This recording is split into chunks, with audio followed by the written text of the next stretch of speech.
up, my friends in film fandom, wherever you may be and however you may be watching? Thank you so much for giving us a little bit of your time. You know, blockbuster is a word that's used a lot when it comes to movies, it comes to summer movies, the recent spat of big-time comic book movies obviously comes to mind, but there was a beginning to this whole phenomenon of blockbuster summer film going, and this is where it started. This was the birth, not only of people's fear of going in the water, but how we watch movies for like the middle 4 or 5 months of the year. It all started right here with this film. I'm very bummed that Tex had to work late, wasn't able to join us for this one, because we talk about great horror movies. This is one of the ones that's thrown out there as like a top 5 for almost everybody. I mean, even people who aren't fans of horror, they're like, this movie right here is a fantastic movie, loved by all. But I do have, of course, my head of life mate, Jeremy. What's going on, brother? Well, I'm happy to be here and in significantly less pain. So that's a good thing. As you can see, the sun has gone down, the chat is open, and everyone's going to have a great time because harsh truth, as you know, means friendship or something. Because, obviously, we already have Casey here. Look at that. You can be the first one to go in the water. Go take a lap, my guy. We're chumming the waters with you, my boy. Exactly. I don't know, dude. He's gonna smell a lot like Sonic tater tots and fries. I don't know if sharks are into that kind of stuff. Yeah, that's kind of messed up because I actually did just have Sonic right before I came. but there's Nick to defend us from Casey. What's up, Dr. Nick? Come on, brother. Yeah, that's fair. Yeah, he says it all in one word. I love it. Yeah, before we get into the review, though, I want to point something out. I don't know what the hell is going on with YouTube. We went from having two of the best months of all time, going up 250 subscribers over the course of 2 months, which is great.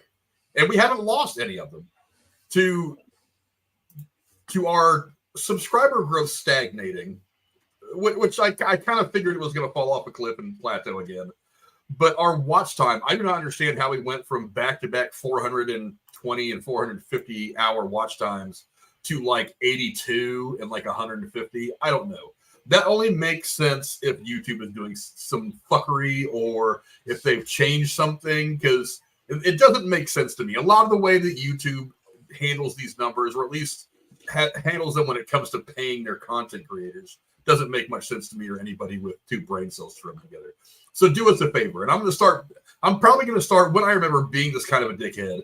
I'm going to say, like the stream, spread it to your friends, share it around, help us get around there, because the only way to beat YouTube and their bullshit is for you guys to spread this thing around and to let people know that we're here talking movies. Me, Jay, Tex, Cora when she's available, lots of other people, Werewolf, Night Watch, also spread their channels around as well. Those are great content creators that do not get help from YouTube. So you guys help us spread the word that we're here having good conversations about movies, that we're a fun group of people, and that you should support us. Look, I decided a long time ago I am never going to apply for YouTube monetization for a couple of reasons. Number one, you'd have to have like 1 million subscribers to actually make decent money off YouTube anyway. And when I say decent, I mean like enough to where I could buy some new equipment, maybe throw some money at the rest of the crew for all the hard work they do, to say nothing of like making a living. I'll never get to that point, and quite frankly, I don't care. That's when I don't ever put it up here because I can't. I always end up forgetting. But I mean, look, it's in the description down below. If you guys want to throw us something on Stream Elements or Stream Labs, go right ahead. I'll shout you out. I hate e-begging. It's stupid. And like I said, I've never really gotten into this for money anyway. I like coming around here with my people and talking movies and getting the thoughts from all you guys in the chat. So yeah, I mean, so spread the word. Spread the word. I want any monetary stuff that comes in to be from you guys because you want to. YouTube can kiss my ass with our algorithm. I just don't care anymore. So it's channel growth, not my concern. Giving good content to you is my concern. I thank all of you guys for coming around. All of you who get a chance to watch after the fact, to watch us on replay. If you can't join us live, that's fine. I know a couple of people that say I don't get a chance to watch you live. I usually just watch a couple of days later. That's fine. Glad you're here. Glad you're enjoying the stuff. Keep coming around. We're going to keep doing this as long as we want to keep doing this. As long as we feel like we're giving you guys something. So yeah, help spread the word that we're just here to talk movies with you guys. Now that I've gone off, quit playing with yourself, Hooper. Let's go. The part where he's like, "Let me see your hands." I kind of forgot about that part. I was like, "Why do you want to look at his hands?" I was like, "Oh, no, it makes sense." Yeah. I thought maybe it was some weird Casey thing that he was like, "I mean, look at your hands." Well, Casey agreed. That's exactly why. He's like 100%. That's exactly why I wanted to say. Yeah. No, Casey was agreeing with me. I give him credit on that. But and he immediately turned it around right after that. Yeah, he immediately screws it up. But that's Casey. That's Casey. But let's get down to why we're here today. Again, no Tex, unfortunately. And Cora's still busy doing stuff with her own life between two states doing things. But, we're into the spooky season now. We're into the scary movies. Tex is going to be around for a lot of it. Jeremy, I'm sure, as he's available between this and The Cave. But let's get into the scary stuff. Let's start off with one of the best scary films ever made. And that is Jaws, the 1975 American thriller film directed by the great Steven Spielberg, based on the 1974 novel by Peter Benchley. It stars Roy Scheider as police chief Martin Brody, who, with the help of a marine biologist played by Richard Dreyfuss and a professional shark hunter played by the late great Robert Shaw, hunts a man-eating great white shark that attacks beachgoers at a summer resort town. Murray Hamilton plays the mayor, and Lorraine Gary portrays Brody's wife. The screenplay is credited to Benchley, who wrote the first drafts, and actor-writer Carl Gottlieb, who rewrote the script during principal photography. Regarded as a watershed moment in motion picture history, Jaws was the prototypical summer blockbuster and won several awards for its music and editing. It was the highest-grossing film of all time until the release of Star Wars: A New Hope 2 years later. Both films were pivotal in establishing the modern Hollywood business model, which pursues high box office returns from action and adventure films with simple high concept premises. Released during the summer in thousands of theaters and advertised heavily. Jaws was followed by 3 sequels, none of which involved Spielberg or Benchley, and many imitative thrillers. In 2001, the Library of Congress selected this film for preservation in the United States National Film Registry, rightly so. Across all of its releases, Jaws has grossed $476.5 million worldwide. Adjusted for inflation, it has earned almost $2 billion at 2011 prices. And would make it the second most successful film franchise after Star Wars. I would imagine that little nugget was written probably before the MCU came along, but it's probably still up there. All this against a budget for this film of just $9 million, which at the time was probably still a lot. No, not the biggest, but still a lot. Jaws opened in, get this, only 409 theaters with a record $7 million weekend gross weekend and grossed a record $21.1 million in its first 10 days, easily recouping its production cost. On Rotten Tomatoes, the film has a 97% critic score, one of the highest that you can ever get on Rotten Tomatoes, from 126 reviews, with a consensus review that reads, quote, compelling, well-crafted storytelling and a judicious sense of terror ensure Steven Spielberg's Jaws has remained a benchmark in the art of delivering modern blockbuster thrills. I mean, that word for word, I think that's pretty much what most people think of the film Jaws. Jeremy, give me your quick thoughts of the film before we get into the spoiler stuff. Yeah, that's pretty much it. Thanks for coming, guys. It's a great movie. I mean, yeah, I can just talk or swim in circles about this movie, for the next 2 hours, which I'm sure we'll do. There's definitely something about this that, obviously still at the time and still captivates people. This, something that can span this many decades, this many generations, and like still hold an effect over not just the people who saw it when it came out, but like, you show your kids, you show your grandkids. People still don't want to go swimming after you see this movie. And rightly so, because this is how you make, a movie, you build suspense, and then, you come busting out of the gate or out of the water, with, I guess, the horror. I've struggled with that. I'm like, this isn't really a horror movie to me. Maybe I'm in that weird minority, but I'm like, I don't think horror and think Jaws. I mean, I can see it being a type of horror, or it's horrifying, as it should be. You got a 3-ton shark, 25 foot long, just on a killing spree in, New England. So I don't know. And it gave us, this weird little 27-year-old indie director named Spielberg. I mean, I wonder if he'll ever be a thing. So stop trying to make Steven Spielberg happen. He's not going to happen. Oh, he already happened. I'm telling you what. And again, like I said, rightly so. This movie's still, I can watch it and never really get tired of it. I can put it on the background and just have it, but like I'll still actually legitimately watch this movie. And I have seen the god awful sequels, and I will tell you, don't waste your time. It's not really worth it. I can just accept this movie and watch it as it is, just kind of front to back, open and shut. This is, the movie, as we're probably going to say a few times here. This is the movie. Man. And talk about making it work. Like I said, not just, you got to work around the fact that you have like 4 different sharks, all of which never fucking work when you want them to. So you're like, well, maybe you just shouldn't see the shark until we want you to. I don't want that to be scary. And I'm glad you reshot something in somebody's swimming pool because you just didn't quite hit that scare the right way. Because I've said it so many times. If you know what I'm talking about, Ben Gardner, that's how you do a fucking jump scare. It's still, that's some imagery right there. No doubt. To me, like I said, I talk about why I love the horror, scary stuff, and I always did. I grew up on this movie. This movie came out the year before I was born. I grew up on the original Nightmare on Elm Street, the original Friday the 13th. I mean, that section of horror that was unbound by political correctness. It was unbound by the rating system. It was unbound. I mean, it was just if you can imagine something crazy, then you can do it. It's a guy wearing a hockey mask walking around Crystal Lake hacking up teenagers. Sure, let's make that movie. A guy with crazy gloves and not knives on his glove that haunts kids' dreams. Let's make that movie. There was nothing in the imagination that wasn't possible in horror in the 70s and 80s. A guy in a jumpsuit and a William Shatner mask? Yeah. What? And a kitchen knife? Is that William Shatner in whiteface? Who is that guy hacking up all the teenagers in Manhattan? What is this all about? Let's go see this movie because it looks interesting. And then 100 years later, we've got 27 more movies. And much to Texas chagrin, we have a famous Jamie Lee Curtis because of it. But but I mean, yeah, this is great filmmaking. And to be honest, like I was kind of, as I was watching it yesterday, I was thinking to myself, I'm like, even the PC crowd couldn't really pick this movie apart for anything. It's a pretty straightforward movie.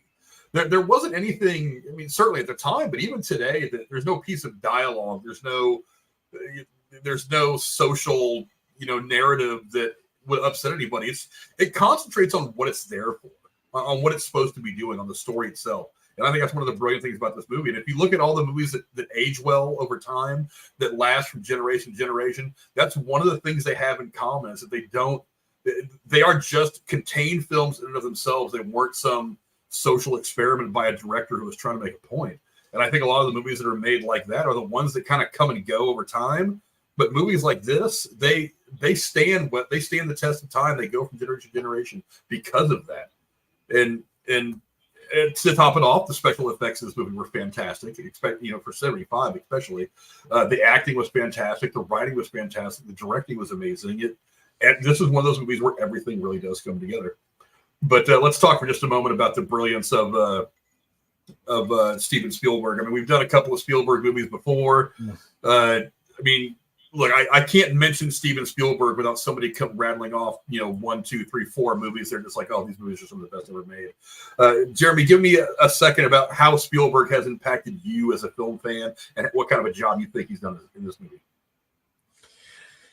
Well, he's a pretty well-known, household name for a reason. I mean, I like that he was again just some 27-year-old dude who was like, yeah, I'm gonna try and make this movie, and he stuck through it, and he made something that, like we said, it kind of made this blueprint of like how a movie should be made. And not only that, you give us the quote unquote summer blockbuster type of movie that, again, like, yeah, I'm gonna use so many dumb puns here, but blew it out of the water. Seriously, I mean, with an air tank and an M1. So there's a reason why this guy is good at what he does. And again, it's like $9 million. I wish someone would give me $9 million to make a movie. Even now, I'm sure in 1975, that's still a decent chunk of change.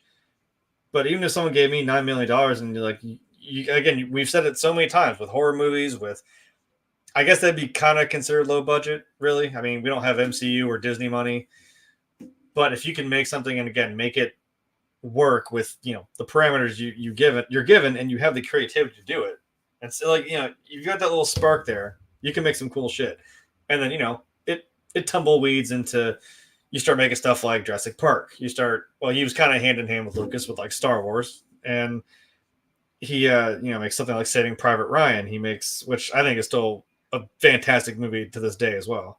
What else? Like Schindler's List. Like you could go on, and we've said now, like you just say Spielberg, and I'm like, all right, word. Indiana Jones. Maybe not 4, but hey, I'd say it's in good hands. So, man, I don't know. I don't know if you tried to ask me like what my favorite movies that Spielberg's been involved with. That'd be hard. Also, fun fact: one of my high school teams was named Spielberg. I was not on it, unfortunately, but that was still kind of cool. We all had like big figures that were important historical figures that were split in teams and named after. But hey, Spielberg was one of the teams. So, nope, I got stuck with Oprah and Lance Armstrong. Double oof, really. The one ball man. It's before all the performance enhancers and all that too. So, yikes. Yeah, I mean, I grew up on Spielberg. I mean, I am a film fan the way I am today in large part because of Spielberg's movies, starting out with movies like this, then, Goonies, which he had a hand in. And then, of course, Close Encounters of the Third Kind, still one of my favorite movies of all time. Schindler's List, which to me, in my mind, maybe has a solid argument for best movie ever made. I mean, it's gotten to the point where he's just picking movies because he's like that movie he just did, West Side Story. What's that story? Yep. And people were saying he's never done a musical before. It's so weird that he would do this. And he's just like, and I'm pretty sure he was sitting around one day and he was just like, I haven't done it. I've done a musical. I'm going to do this. and a lot of people are talking about the idea of him doing a superhero film, either for DC or Marvel. And people are kind of against it for, reasons. Not many of them make a whole lot of sense. But I've got to imagine that he's to the point in his career where he knows he's playing with house money. He might just be like, oh, Marvel wants me to do this movie? Okay. I mean, what else does he? I mean, what mountain has he not climbed at this point? I mean, he's done the horror with Jaws. He's done sci-fi. He's done the period pieces. There's no genre of movie that he hasn't gone in there, made a movie, and been like, okay, now give me my Oscar. And they're just like, you're right, dude. Just here's another Oscar. It's like, I mean, what can the guy not do? It's interesting because even the way that he handled putting this together as a young director of 27, before he was Sir Steven Spielberg, before he was knighted by the Queen, before he was this icon of filmmaking, he was still doing the things. He was already doing the things that make Spielberg movies great. Like I mean, the whole. I'll talk later about the whole thing about him not being on set for the final scene of his movie to be filmed. I'll talk about that later. Like that started from this movie. I mean, the way that he frames a shot, the ideas that he has for all this stuff going on in the background, it comes from this movie. I mean, you see it all from the beginning. His vision, and I think that's one of the reasons why this movie blew up the way it did. I think it's one of the reasons why, as he went on throughout his career, that he was just making bigger and better stuff. There's honestly there's nothing at this point this guy can't do, and I do believe at some point he may not do like an Avengers movie, he may not do the mashup, but he may take a character and be like, you know what, I think I could take this character and do something with it. Maybe it's not going to be a Justice League, but maybe he'll look at it one day and be like, I bet you I could do this Green Lantern. I bet you I could do a Shang-Chi movie because he's an artist. He's an auteur. He knows how to dig into a story, into a character, and create great worlds around it that it can work in. Well, you did make I guess I should say I know what the top spot would be because he did make my now current favorite movie of Ready Player One. So I'll give you that. Action spectacle, which is what that movie was. So it's like, he's like, oh, what genre? He's like, oh, this movie about this weird video game, futuristic weird thing. Oh yeah, I'll do that. let me throw something together real quick. Okay, now where's my Oscar for that one? They're like, okay, fine. Also, where's my sequel? He wrote the second book. Please give me a good sequel to it. I'm sure he'll get around to it at some point. Like I said, it'll take another 10 years. But like I said, at this point, Spielberg's playing with house money. He doesn't have to like do certain things to stay relevant. He knows he's Steven Spielberg. He's just like, I just make these movies. So at this point, it's like, what project do I want to be Steven Spielberg at today? This project, okay. And then as soon as he starts writing the script, they already start etching his name on another Oscar. Like, Spielberg. It's like, you're getting to be the Patriots at this point. We're just getting tired of giving you all these awards. It's like, but I mean, honestly, it's even 1941, which is the movie that he did early. I think he did that. I think he did that after Jaws, actually, after this film, which is considered to be a flop. Something like that, which is considered to be the flop, which is considered to be the worst movie he's ever done. Have you ever seen that movie? I own that movie, 1941. It's fucking hilarious. It's that, like, we've talked about, like, that specific, like, goofy 80s comedy. Just it's a great movie. In the middle of the spoof movie. In the middle of movies like Airplane and things like that, those goofy kind of movies, he was just like, oh yeah, I can do one of those, and he does one that's good, and that was considered his bad movie. I'm like, give me one of his movies that is legitimately flopped, and I'll call you a liar. I was wrong. 1979. So, not long after. So, yeah, I think that was the movie he did right after Jaws, and that's considered the flop. That's considered his bad movie. And like I said, but I'm like, come on. I own that movie on physical media because it's so damn funny. It's hilarious. You have the Blues Brothers in this movie together, kind of, but like, you know. Oh, which actually, that is kind of funny. He did have a small cameo in the Blues Brothers. He was the guy in the tax office that answers the door, like when they finally get there, and they got like 3 million cops and army guys and guys in horses and boats and the rednecks and everybody chasing them. He's the guy that answers the door, like, can I help you guys? And they take him in there, boom, here's the money for the church. It's all there, pal. And then, they get arrested. So good movie. But yeah, so in short, Steven Spielberg, filmmaking god. I mean, I hate to put the God tag on anybody living, but I mean, come on. I mean, if anybody is going to carry that, it's going to be Spielberg. Maybe Lucas to a point, but I think even he has kind of fallen out of that zone for a long time. Spielberg is the one just like every couple of years he's just like, hey, remember how I'm the best director? Watch this movie if you forgot. And then it's like, oh, okay, fine, Steve, just stop bragging. Like, I think when I would say fellow YouTubers because we're all on the same platform. Hasn't been the same league as these people. I love when Epic Rap Battles makes a really good one. Then I'm like, damn, I don't know who I would choose. And it's one of those ones where they keep building and building. You think it's these two people that are going to epic rap battle, but then it keeps building. They did one of Spielberg versus Hitchcock. And I'm thinking, like, you think a household name making movies. Those are two pretty big giants in their industry.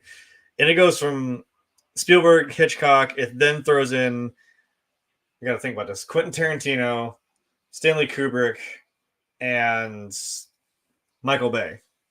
And of course, yes, all the jokes are just Michael Bay makes everything explode and he sucks. But true. I still say Pearl Harbor is a criminally underrated movie. I will fight anybody over this. I don't hate the movie. It is the same movie as Titanic. The exact same movie. It's the feel of, oh man, I don't want to say it's like in the time it was made because like that was like what 2001 or something. That movie was 2001, I think, is when that movie came out. So I'm like, it has, to me, it's a good movie, but I feel like it has a weird 2001 sheen to it, dressed up as 1943. So I'm like, I don't know. Maybe it's Ben Affleck. I don't fucking know. Maybe it's just Ben Affleck. I don't know. It's a good movie, but like I'm just saying, like all those names, I would consider some, pretty heavy hitters in the movie industry. So, and also in the epic rap battle, I would definitely take Tarantino. All right, I would definitely take Tarantino in epic rap. Oh, Tarantino just came the fuck in and did ERB, Tarantino is definitely the one of that. Yeah, everything else is Spielberg. Yeah. But let's talk now about the cast again. I mean, Roy Scheider was already kind of a veteran at the time. Dreyfuss was his career as an actor was blossoming. Obviously, Robert Shaw, who was already a legend at that point. Not to mention a couple other great performances in here. What did you think of the cast, and who stood out to you the most? Oh, I hate this question because I was trying to think about it. I'm like, I don't know. That's not fair. Because this is one again. I know we can just talk all day. Like this movie's great. The cast is great. The chemistry between the cast is amazing. There's not a lot that I can really nitpick about this movie, and I don't know. Like, I know my favorite character is obviously Captain Quinn. Like, duh. it's Robert Shaw. I love the really just probably slightly manic, but salty sea dog that he is. But you can tell he's kind of, and especially that scene, which is gonna, round out my other point about him. Is like, man, he's got that side to him where he's like, yeah, no, man, I've seen some shit. Okay, and you know why the way I am that I am, and it's like it's not like he doesn't care. I mean, like, just even in they lose their first hook on the fish, and then he's like, oh, hey, your head's bleeding. First aid's over there. Like, he cares, but like, his own weird way. And I'm sure we're gonna talk about that scene right there. That whole dialogue that he just runs off about the USS Indianapolis. Like, if you know, and if you didn't know, him telling that story, like, holy shit. And when you look into it, the actual event that happened, dear God, I don't know when I would be the most terrified. I mean, if, like he said, the most terrified I was when I was waiting for my turn. I'm like, yeah, because at that point, if you just probably accepted the fact that you're not going to make it out of this water, I mean, now that help's arrived, it's like, oh, now oh Lord, this would be the worst time to get bitten in half by a shark. Yeah. Yeah, no, I don't know, man. Robert Shaw just takes it for me on this one. Yeah, since this time I can't pick a side character. I'm sorry. Well, I mean, the reality is that some movies it's kind of an easy question. It's like, what's the best character? And some character. Look, there are great movies. Like, I mean, the Avengers movies have been very good at this, about giving everybody a couple of scenes to really shine and kind of be themselves and own the screen. But there are some movies where it's like, whether it's on purpose or whether it's by design, there's some people just run away with the screen. Like, the reality is that's Robert Shaw. And I'll go back to this picture a couple of times as I talk. But I mean, there is something about the way he delivers this dialogue in this movie. You sense how he's broken. I mean, his character is one that you can get angry at. You can think he's kind of an antagonist in a way, that he's kind of the odd duck. But the reality is he's the best character in this movie outside of the shark. I mean, not that the other characters are bad, but I mean, you think Jaws, you think shark, you think the guy Bruce. We'll talk about him in a second too. Mm-hmm. But I mean, obviously the shark is what you think of, and you might think of Roy Scheider because he's technically the lead actor. But I mean, there were some really great performances in this, and that one scene that you were talking about of him sitting at the table telling that story about being on the Indianapolis, like that right there is the scene of this movie. A lot of people are going to go to like "Smile, you son of a bitch," or "We're going to need a bigger boat." Those are great one-liners in the moment. But when you talk about great dialogue delivery, where the movie stops because the actor's performance and his delivery is so good that he changes the tone of the movie with his speech. It's this right here. They're having a great time. They're just dicking around, like showing, like, "Hey, I got a tooth knocked out. I can't stretch my arm out. This one broke my heart. I'll take to our legs. Fuck it." And then it's like it very organically goes to that, and he asks him like, "Oh, it's a tattoo I had it removed." He's like, he still tries to crack a joke, which was still funny because you see him smile, put his hand on him. He's like, "No, that's the Indianapolis." And then like that look on Dreyfuss's face where he just drops because he knows, like he knows. And he's like, "Oh shit, you were on the Indianapolis." And the great part about that scene is like the characters are not exactly friends. They're at odds constantly over the course of this movie about how they should handle this situation. But they are having this kind of bonding moment here. They're drinking a bit. They had some dinner. They're doing the whole thing where they're sharing scars. And this speech brings that all to a different level.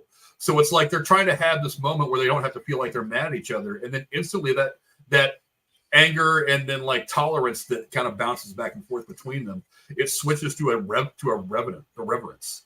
It's like, oh shit, this guy was involved in that. And for those of you who don't know about the Indianapolis, I mean, go read it. They've made movies about this since. They've made a lot of documentaries about this since. It's wild. Yeah, the Indianapolis, for those of you who don't know, was the boat that actually took the atomic bomb to the island where it was launched from, and on its way back, They took, I think, both of them actually. They dropped them both off the island that would eventually be dropped in Hiroshima and Nagasaki. And then on the way back, they were actually told by the military to not have any communications, whatever. They were totally a dark mission. They were sunk by a Japanese sub, and the survivors of the ship that sunk, I think it sunk in like 8 or 9 minutes or something like that, very, very quickly. Pretty quick. They didn't, they didn't have time to really call out or anything, so they were floating around the ocean for days. And sharks were coming and picking off guys one by one. A lot of sharks. And eventually the U.S. military sent some guys out to look for them. They would eventually find them after a lot of these guys had survived and gotten picked off by sharks. After surviving the boat being sunk and being shot at by the Japanese subs.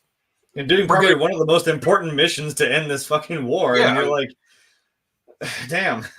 Yeah, as a matter of fact, Nicolas Cage was in a movie about the Indianapolis several years ago. It was one of those straight to streaming things, and I've always wanted to watch it because I bet you it's interesting. But I mean, that in and of itself was one of the most enduring stories of World War II. But I watched the thing on Dreyfuss. He's like, that was the easiest acting I ever had to do because he's like, I just couldn't take my eyes off of him when he was saying that story. I'm like, no, yeah, I'd be having the same look on my face too, just like the whole time. Like, damn. Yeah, Dreyfuss has told some stories about this movie. I'll get into a couple of them later. But yeah, I mean, and then to top it off, it's you've got to have that one sleazeball, and it's like the mayor. Oh, God, yes.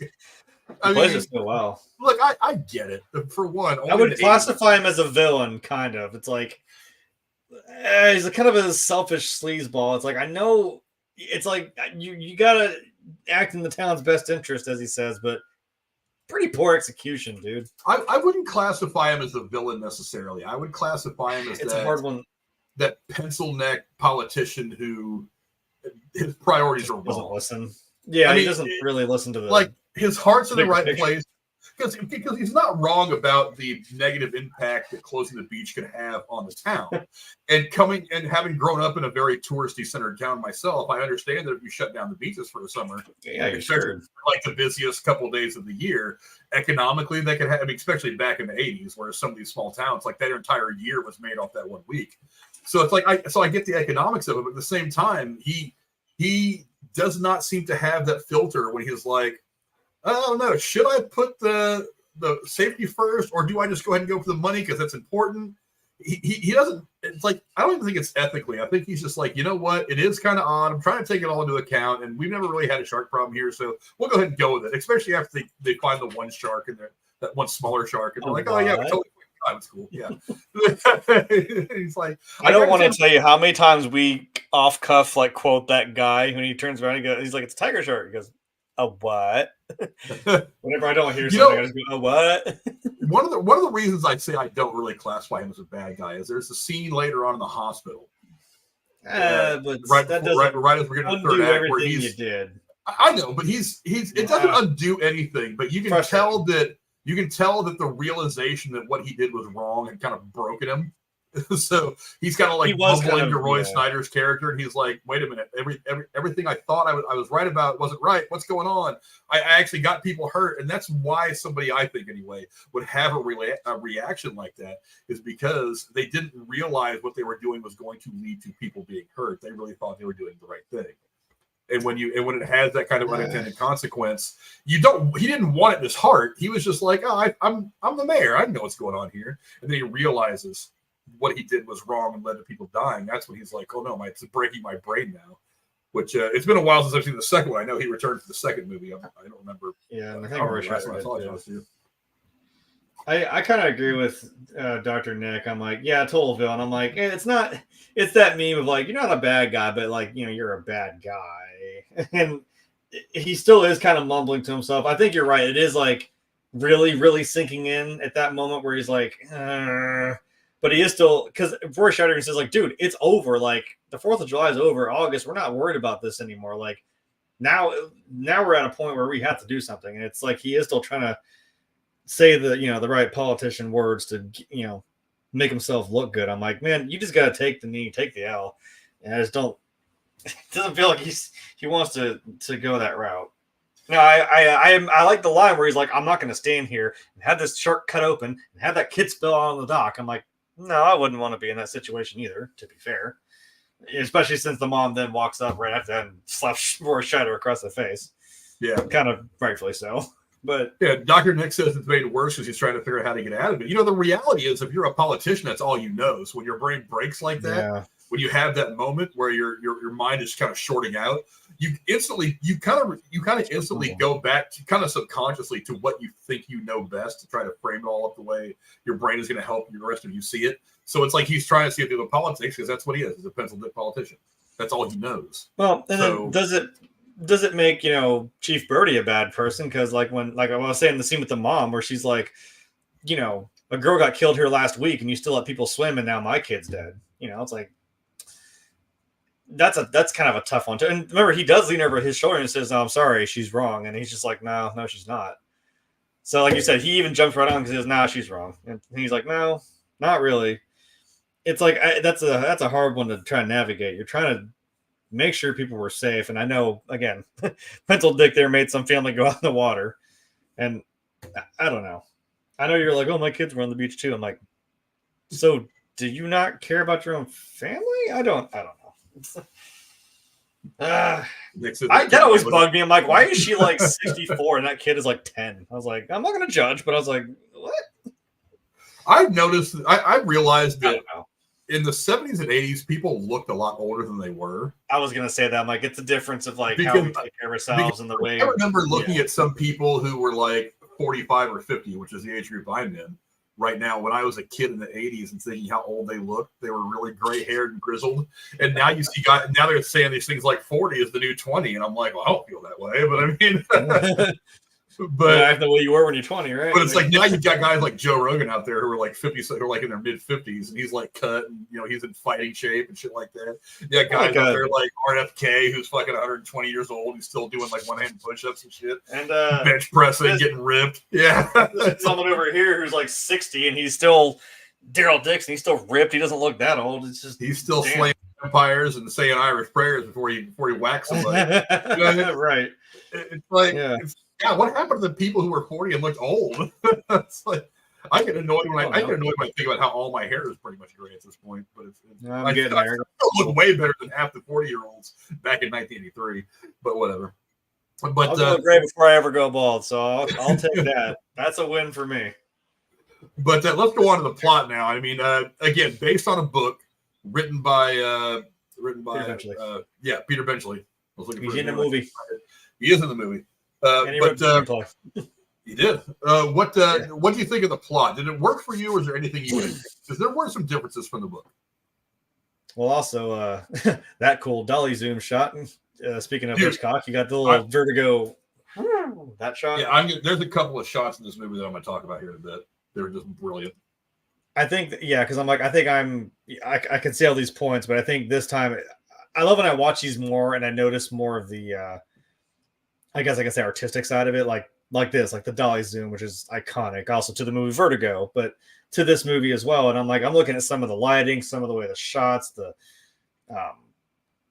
effects, and I'm like, even again, actually, thank you, putting Dreyfuss up there. I'm like, just the acting. I'm like, he sells a whole scene of like when he first gets there and he opens up that. What's left of Chrissy Watkins is a little fucking tray. I feel bad because I laughed at that when I was watching this last night. Well, it's like, but it's just out of frame, and that gasp of air that comes out of him, and then you just like, okay, so she's been bitten in half. There's no bone left. There's no flesh. Don't smoke in here, thank you. And he just he keeps rolling with this whole thing, and in the middle, like, I need a glass of water. Hold on, just sells a whole like. You don't even see it. It's the same with the shark. It's like you don't see her body, but he sells that whole goddamn scene. But yeah, the plot of the movie, I mean, really, it's kind of I don't want to say straightforward, but it's shark. It's massive, ungodly force of nature that's just wreaking havoc on this little New England island town, which, like we said, the other side of it is being that, like, well, we're creeping up on the 4th of July, which is literally our bread and butter for the rest of the year. So we're kind of at an odds here of like, so what do we do with this thing? And also it's not like we can stop like ferries loads of people coming to this island. I mean, if we do, like, maybe we, don't go in the water. I'm like, it's like, maybe you should, like, they seem like they're like, maybe don't go in the water, but you can come shop. You can come hang out. You can do this. It's like, I'd rather take that hit than be like, nope, we're closing the island off. Don't come here. You know, we can yell barracuda, we can yell shark, whatever. You're still not going to come in the water. And even when the movie takes a turn of like, then the rest of it is on the orca for the last, I don't know what, back half of the movie. Must be, yeah. It's still cool. It's like, it's a, you know, there's the build. I mean, it's a cool build up to then that point where now you're out in the water trying to catch this force of nature, and it's just giving them the runaround pretty well, because that, like, I guess like he said, I don't know, Chief, he's either very smart or he's very dumb. Again, how to sell a scene just by their act. Like, you see him like trying to reel and he goes like, oh no, he's gone under the boat. You know, it's like as you said with Bruce the shark and Captain Quint, it's like these two, like, you know, had this I don't want to say respect. I mean, because he kind of noms on him at the end, but whatever. You get bested by your best opponent, I guess, is what I'm trying to say. And if we can talk, if we can talk about that. Oh my god, one of the wildest deaths. And I'm like, I always hate when the best character, who also happens to be my favorite character, just bites it. But I'm like, but you did it in such a fucking fashion, dude. Holy god, you give him one of the coolest deaths, honestly. Going down fighting too. So I don't know what else I'd be doing. I'd be stabbing him with the knife.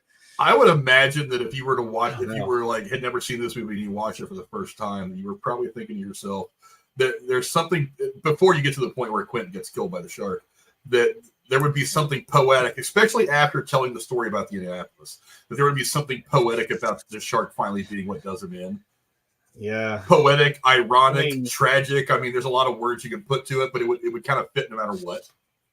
And because later he does tell that story where he's like, I'll never put on a life vest again.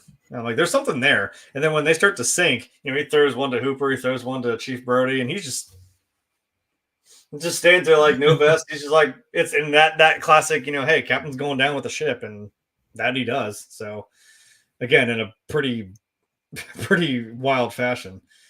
And yeah, it does differ from the book a little bit, because I guess when you said poetic, I'm like, it would seem a little underwhelming, because I think in the book, I think Quint just like harpoons him to death, and thank you. I told you there's going to be plenty of stupid puns and stuff like that, but that's what you come for. I think Quint just like harpoons him to death, and that's just kind of it. And it's like, well, yeah, he still succeeded, but it's not Roy Scheider just straddling the like mast of the holding the M1 Garand and just blows his head to high hell and water. Hell and high water? I don't know. I'm trying to keep these rolling. And I do like that. I think Spielberg and Benchley had this whole back and forth about like, he's like, that doesn't make sense. That doesn't, you know, that's not how I wrote it too. And then Spielberg kind of just said like, look, man, I've had these people for the last 2 hours. They're going to believe anything I do in the next 2 minutes. And honestly, I feel like just today I realized, I'm like, that might have been kind of cathartic for him to just actually blow that shark up, because it gave him so many fucking problems. I'm sure he just wanted just to get rid of at least one of them or do something to that effect. And it's the whole like, yeah, you know, we know in Jurassic Park, the dinosaur walks through the fence, and then 2 minutes later, there's a 30-50 foot drop. Did you notice that? No, you didn't, because you were like, oh my god, the damn T-Rex, and you're about to get your head bit off. You're like, you don't think about it. You don't care. It's a movie. It's an entertainment, and you just switch your brain off a little bit. Yeah, and just turn your brain off. Enjoy the like, because this whole movie, you're like, God, you're rooting for me. Like, come on. He's sitting there like, come on, blow up. And, you know, so give me a big smile, basically. Yeah, it's a great way to end that movie. And then talk about irony, the fact that they then used the barrels to just kick their way back to shore that were stuck on that shark for like the last like 30 minutes of the movie, and it's like, yeah, we're gonna use those. Screw you. Free sushi for everybody. Yeah, Tex, we know that you're working late. It happens to all of us. All of us working men have to deal with it every now and again, but it's gonna be, we've still got 6 weeks of the scary stuff, so you'll be around for all that. Don't worry, we already told everybody how much you love Jamie Lee Curtis and you loved Yes. Halloween Ends, so Yeah. we got you. We've already given you your weekly dose of Jamie Lee Curtis love. But as far as the plot's concerned, I mean, I'm honestly, full disclosure, I've never read the Jaws book. I've always kind of wanted to, I've just never gotten around to it. And I know that there are some differences between the book and the movie. Some that Spielberg left out because he didn't think that they fit very well. There's actually a plot in the book where Brody's wife is having an affair with somebody, I forget who, and he was just like, that doesn't really fit with the movie I want to tell, so I'm just going to not put that in. And I think I was probably better off. There are a few other things, a few ancillary characters just that fill up the book page as well, but probably wouldn't have worked in the movie. There is some difference. Nick said it was Hooper that she was having a thing with. Yeah, probably better off that we didn't do that. But yeah, I mean, seriously, before this, when was there a movie like this that ever came out? So I say this, I mean, for all the people that are like, oh, it's just the same plot in Hollywood. They're making the same thing, blah, blah, blah, blah, blah. This was the era where you couldn't say that because you had never seen, I mean, except for maybe 10,000 Leagues Under the Sea or something like that with a giant octopus eating the boats and shit like that. You never really seen anything like this. But what's more important about this is it was grounded in real life. The tagline, just when you thought it was safe to go back in the water, which was actually something that came up from Jaws 2, not this film. Some people don't realize that. Right. That, I mean, it's like anybody at this time, and even now, people will go to the beach for vacations if they live inland. And people from around our area where we live, going to like Myrtle Beach is one of the favorite things to do in the spring and summer. You go there because, that's what you do. And, oh, wait a minute, there's a giant shark there that eats people whole, or at least most of them, unless the arms floats back to shore or whatever like that. It's like that's a real life thing that's grounded in something that most people could actually experience in their own life if they decided to go to the beach one day. That's what makes it more terrifying is you make that fear something that can exist in your actual life. And it's scarier that way. I mean, because, we watch things like, Freddy Krueger, a guy haunting your dreams. Yeah, it's scary when we're watching the movie, but we know that's not real how it happens. Same thing with even when we look at guys like Jason and Michael Myers, who are a little more grounded for the most part. I mean, everybody goes to the lake to go camping every now and again. Maybe there's some guy in a small town that was hacking people up at some point, but they're still a little bit fantastical that you don't really believe that they can exist in the real world. Whereas something like this not only could, but legit does. Great white sharks are things that are out there swimming in the waters right now as we speak. And if you happen across one and you are not prepared, you are not equipped, you are not aware of your situation, what you're seeing on the screen right now with that girl just swimming along, I mean, shit, that could be you very easily. Can we talk about that again? I always say, I love simplicity in some of these posters and some of these shots like this, and I'm like, that's an iconic image that we all know is that big shark just swimming right underneath the woman going right across the water like that. Like, Jesus, man, like that's it's that dumb irrational fear of like, hey, I'm gonna go in the deep end of the swimming pool, and I'm like, oh, there might be a shark that's gonna nibble my leg, and you're like, no, you dumbass, there's no shark at the end of the pool at the YMCA. That never happens.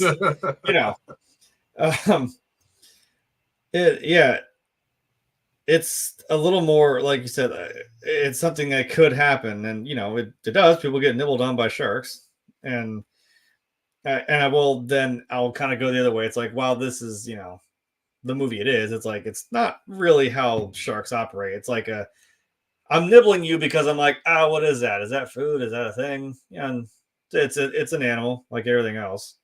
He's not single-mindedly going after. That's the kind of fantastical part about Jaws. Like, he's just single-mindedly kind of going after these people. And in the fucking stupid sequels, the Brody family, for some reason. Don't watch those movies. Just save your time. I'm telling you, save your time. The second one's still pretty good. After that, there's a big time drop off. Two's okay. It still has Roy Scheider. Still got a cool kill for the shark, but I'm just like, yeah, after that, 3D, The Revenge, just don't. There's a reason why we have that. There's not only nuking the fridge, but there's jumping the shark. And if you know what jumping the shark is, there's a reason why that's a phrase. Yeah, really. Just oh my God, don't do that ever again. Let's see. Nick, same thing. Getting creeped out, swimming in fresh water back home and getting the deep spot. Yeah, I mean, I grew up in a beach town. I'd swim in the oceans. I mean, they used to take the lifeguards. They would take them out to the end of the wharf and they could swim back if it's a good half mile or something like that. But it's like I always kind of thought when I would swim out there a little bit, especially if I was on a board or something like that, like a surfboard. It's like I don't know how much water is underneath me. Is it 10 feet? Is it 200 feet? And what the hell's down there? I mean, because you can only see about 5 feet down. Then after that, it's a mystery. You don't know. It's definitely something that it gives you perspective. you know where you're at, and that it could very easily go wrong if not aware. And obviously Stuart McQuaid, our friend down under in Australia, always related to Jaws in Australia for obvious reasons. Heavy shark activity down in that area. Everything in Australia is trying to kill you, I think, for some reason or another. I swear. But the plot of the movie I thought was fantastic. Now let's talk for a minute about the effect that Jaws has had on filmmaking. I mean, again, first blood. I love this shot. I hope you got it. I got it because I was like, this is like one of the two really cool special effect shots that really kind of define this movie. Yeah, I mean, it's the effect that Jaws has had on filmmaking. It's not just the kind of things that they do with special effects, the kind of things that they do with the shots. It's the way that they marketed movies changed after this. The timing. I mean, the summer movie season was created because of this movie. I mean, it has had a lasting effect on filmmaking, film release dates, marketing, budgets. I mean, this movie changed everything in filmmaking. And while we see much bigger budgets for films like this now, this was one of the first ones that really kicked that into overdrive. And while people, me included, have bitched here and there about budgets being a little inflated these days and being a little silly, sometimes you come out with you spend big on a movie, you come out with a big movie, one that really hits hard. Jaws has been that movie. What do you think about the effect that Jaws has had on filmmaking, film marketing, just the film industry as a whole? Well, like you said, it feels like we can always bitch all day about like how everything kind of just feels the same, and I'm like, well, it's weird to think about it now that like before this, it's not like there weren't great movies, but it's like, yeah, this kind of gave that, I guess, to use a different phrase, when we say like, the Marvel formula, so to speak. It's like, this was, like you said, the way, like I said, this is how you make a movie. And that's a pretty broad brushstroke of saying like, the like I said, using the effects, the way it was marketed, the way like the summer blockbuster, which again, we know of that, but it's weird to think like this is what did that. And like we're talking about in the chat right now, I was like, yeah, the music. I was like, I hope you want to talk about somebody else, and I put in all caps, John effing Williams, right there. There's so many facets to a movie that's all magically works together, and again, the music is also what sells it. Yeah, like look at that. I wasn't even reading that one just yet, but it's something that will, make this whole thing of magic happen. And yeah, you get something really great out of it. And like everyone else starts looking at that and they're like, oh man, maybe we should give that a try. And I don't know why you made sequels, but that's what we can do. Because that's a weird way to, I guess it does speak to the sequels that like, yeah, they weren't involved with it, hence they're not so great. It doesn't. I know it's like when you see success and you're like, oh, let's keep it going, and sometimes it does work and it doesn't work. But when people saw this movie, like you said, then it's hey, this is something that will work, and it's just kind of a staple of how we make movies now. So. Good job, you crazy little 27-year-old with a broken mechanical shark. Yeah, John Williams. I mean, a total of 7 notes in that whole thing. And it's. I think he said he thought he was kidding. He was like, "Dang it!" He was like, "Really?" Yeah. I don't know if did I put that in here? I didn't put that in here, but yeah, when he first, when he first played the. That iconic dun dun dun dun when he first played that for Spielberg, I guess looked at him. He's like, He laughed like, really? He's like, no, what'd you really write? Pretty much. Like, that was exactly what he said. He looked at me, he was like, that's pretty good, John. Now, what'd you really write? He didn't believe it, but it's like, dude, John Williams, come on. It's like, I talked about Spielberg playing with house money, and at this point, I think John Williams is already pretty deep in his career as well. Dude.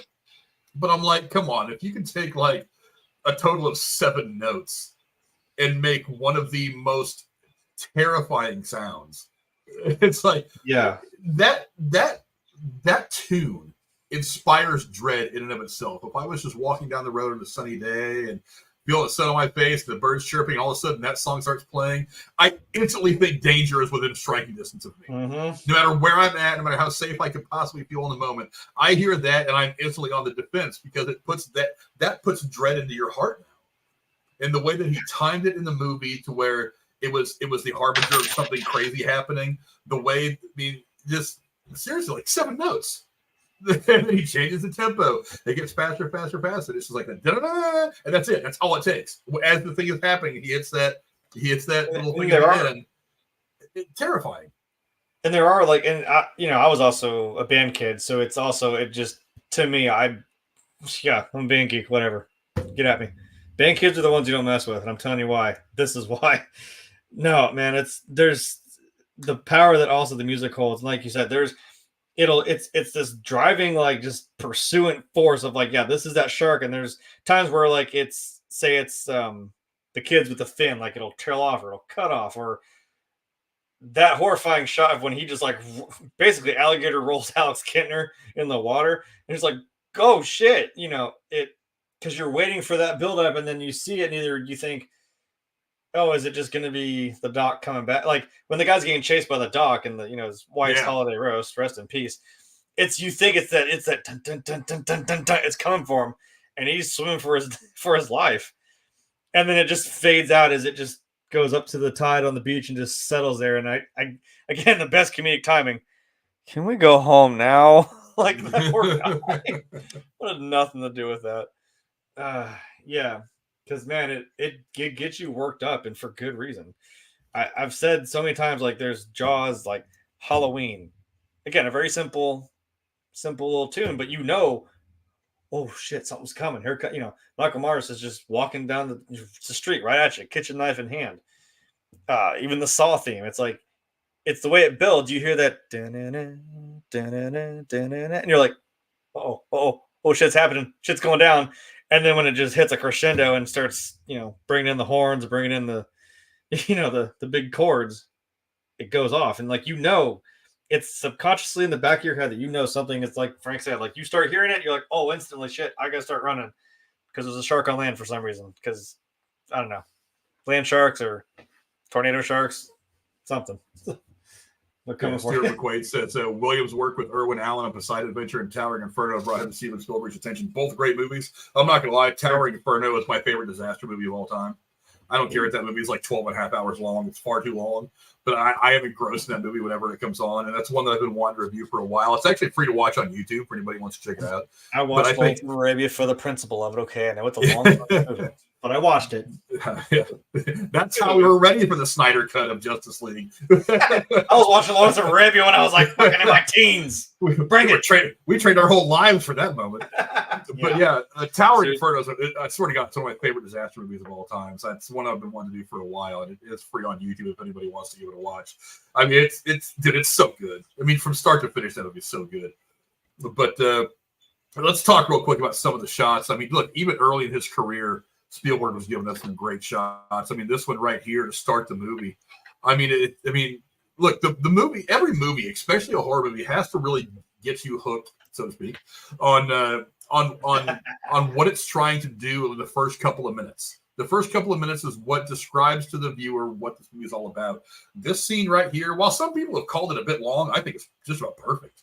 I can't pick on this scene at all. It tells you right away the danger that they are going to face in this. And then, of course, this zooming in shot. I wish I had like a GIF of something, because that shot hits different when you see it in real time. The way it zooms in, it is so fantastic. A couple more real quick. I mean, again, just some beautiful shots. I love this. I want a poster of this on my wall. That's just a beautiful shot. And then, of course, just the majesty of the ocean, the sun setting over the ocean, or the sun rising, whatever. And again, this shot I always thought was kind of funny. It's like they're sitting there having their drinks and having fun or whatever. Meanwhile, Bruce is just swimming around. He didn't like their singing. I'm still here, fuckers. He's like, don't forget about me. We'll talk about a roller coaster of a scene, man. It's like, yeah, they tell that story, and he even kind of ends it with that little like, well, but in the end, we delivered the bomb. Cheers. And then they all. Yeah. He sings his little ditty, which, of course, I had to make my quote. Of course. Yeah. He sings his creepy little song about Spanish ladies. I almost made that my quote. It's like, well, at least we delivered the bomb. I almost made that my quote. All right. And then they all start having that little bonding mode of all singing the song. And then, like, it's, again, just very simplistic. You hear that boop, boop, boop from that tracker. And you see the bear, like, motherfucker, here he comes. He's going to ruin the party. And he's knocking at the ship right when they're singing. And then it's they each like trail off singing until like Brody's still like tapping along, and then he realizes, oh, no, I love it. Start the engine, and Hooper just jumps over the table. I'm like, yeah, it's time. It's go time again. And then of course this iconic shot right here. Oh, I mean, again, Ben Gardner, but also, but that jump scare, dude.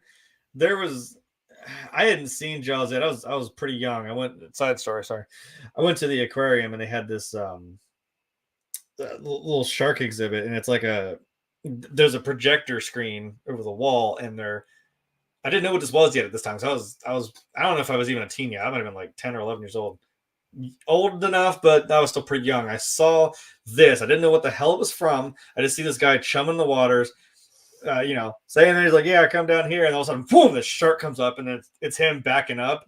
And then I hope you got it. He backs up, and he's just like, you're going to need a bigger boat. And then, like, you just see the shark coming and coming and coming. And as it, again, that music crescendos, and then it hits that note, and then the screen would roll up. And then there was a big tank that was actually in the wall that had, like, sharks swimming in it. Like, it was so cool. That's a memory burned into my mind because it scared the shit out of me.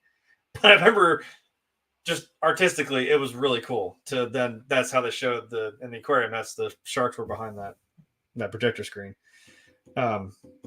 Yeah, that's how you do a jump scare, because that stayed with me. Thanks. And then when I saw the movie, I was like, oh, hey, I remember that. Yeah, of all these shots that I showed you, that are some of my favorite. I mean, there was a couple in this movie that I guess you could call out. What one of these, or was there another shot of yours that just artistically was like, it just sucks you into the screen because it was so awesome? I was thinking, though, I hear back and forth that it was or wasn't true, but just I guess the odds of it, like when Brody goes to the end of the ship and like you see him finally pull out the revolver and like load it and realizes, okay, we're good to go. Hooper says something to him, and then that shooting star like streaks across the sky. I've heard left and right that it was real, it wasn't real. I'm like, if that was real, that's pretty damn incredible that they just looked up and got that shooting star to go across in the shot and make it into the movie. I have read that is real.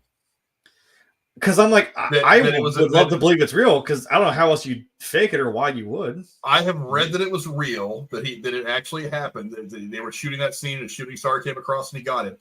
And that's one of the things that Spielberg puts in all of his movies now, is a shooting star in the background of the scene because of that. That's pretty cool. I've heard that was very real. It was just a weird thing that happened. He loved the look of it, so now he left it in, and now he puts a shooting star in the scene of all of his movies. That's fair. I would say, if you have it, I think one of the shots that's still just kind of creepy, because it's like, it's not that we've quite seen the shark yet, but we're getting there. Yeah, that is a good one. I was gonna say, like, when he just poof, he turns around and he's staring down the shark. I would say, like, when the guy is in the boat talking to Chief Brody's kids, and he's like, "Hey, you guys okay?" And the boat gets knocked over, and then just below the surface of that water, you can see him just coming up with his mouth open to go grab that guy. And I'm like, God, that's the fear. Again, like I said, with this poster that's in the middle between our two cameras, just him just below that surface, but to just grab that guy right on the leg is, again, it's visceral, it's horrifying, and it's not a place you want to find yourself. Again, if we've talked about the dolly zoom is one of those things. I would say the introduction of Quint's pretty cool. Just, you're having this big town meeting, and then this dude just scratches his nails down the chalkboard to get everyone's attention. You turn around and he draws this cute little cartoon of a guy in like some cartoony shark's mouth, and he's just going on about like, yeah, I'll give you give me $10,000, I'll find him for you and kill him myself. I'm like, who's this guy? You're just like, what? He's just sitting there cross-legged, just casually eating like a cracker or something, just telling him like, hey, this ain't gonna be just like going down to the pond and catching bluegills, Here goes Brady in the chat just said something that I forgot to bring up earlier. Wasn't this like the best introduction for a character ever? I was gonna say, there it is. Yeah, I meant to mention this earlier. I forgot. But like he even draws the shark on the board eating a person. You're right. And then when he gets to the point where like he knows that everybody's just talking out of their ass, he scratches the board to get their attention. And then he's like that weird guy who's like, I can get it for you, which is, I'm pretty sure I've seen that kind of scene in a lot of movies, but I'm pretty sure it probably started with this movie. You're like, this guy is it, That is I one almost of the made best. I almost made that my line where like you get the head, the tail, the whole damn thing. I almost made that my line. It's close. Yeah, that is one of the best introductions in a movie I've ever seen. Like it's just so damn good. But yeah, Stuart says, "Yeah, you all know me. You know what what I do for a living? I'll find him for 3. I'll catch him and kill him for 10." God, he's like, yeah, let me run you guys up here, get some money out of you. He just gets up. He goes, "All right, well, Chief, Mayor, ladies and gentlemen," just walks out like a boss. Like, I made my point. You know where to call me. You know where to find me. Let's get into some trivia now. There is some pretty good stuff. Let's see. Obviously, this movie's only 112 years old, so there's plenty of trivia that's come out over the years. Right. I tried to cherry pick a few, but there was just so much. I was actually looking at more trivia today, just like an hour before we went live, because there was so much of it. I was like, there's good stuff in here. I can't just go through it all because we'd be here for a month, but I tried to pick out some of the good ones. Let's see. Although principal photography was scheduled to take 55 days, it did not wrap until October 6th of 1974, after 159 days of shooting. Spielberg reflected on the protracted shoot and stated, quote, "I thought my career as a filmmaker was over. I heard rumors that I would never work again because no one had ever taken a film 100 days over schedule." Spielberg himself was not present for the shooting of the final scene in which the shark explodes, as he believed that the crew were planning on throwing him in the water when the scene was done. It has since become a tradition for Spielberg to be absent when the final scene of his film is being shot.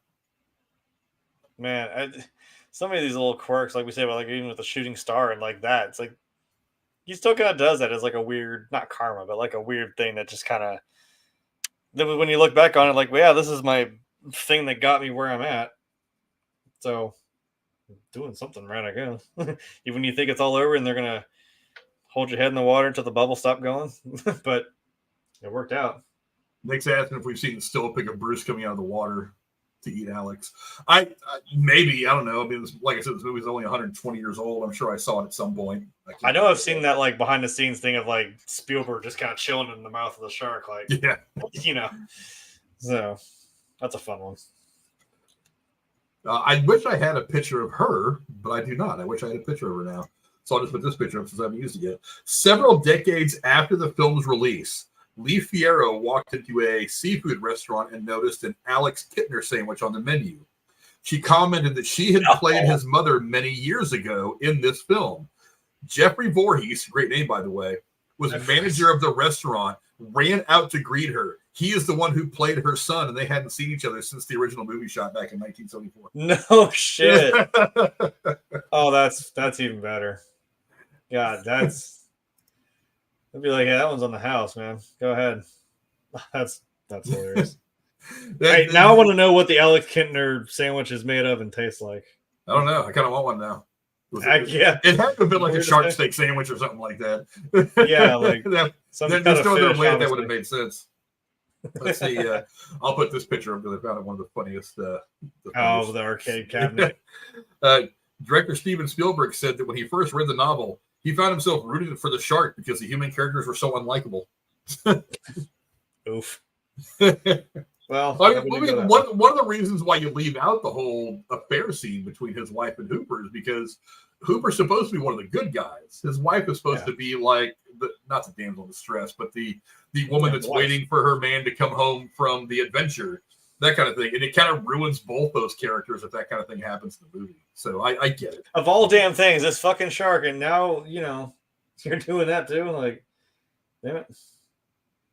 Yeah, just focus on the we all came here for the shark. So. Which is ironic with this next one. We've talked we just did the Beetlejuice movie. And we've talked about how Beetlejuice only has like 14 minutes of screen time, 14 and a half between both movies, something like that. Bruce the Shark has 4 minutes of screen time.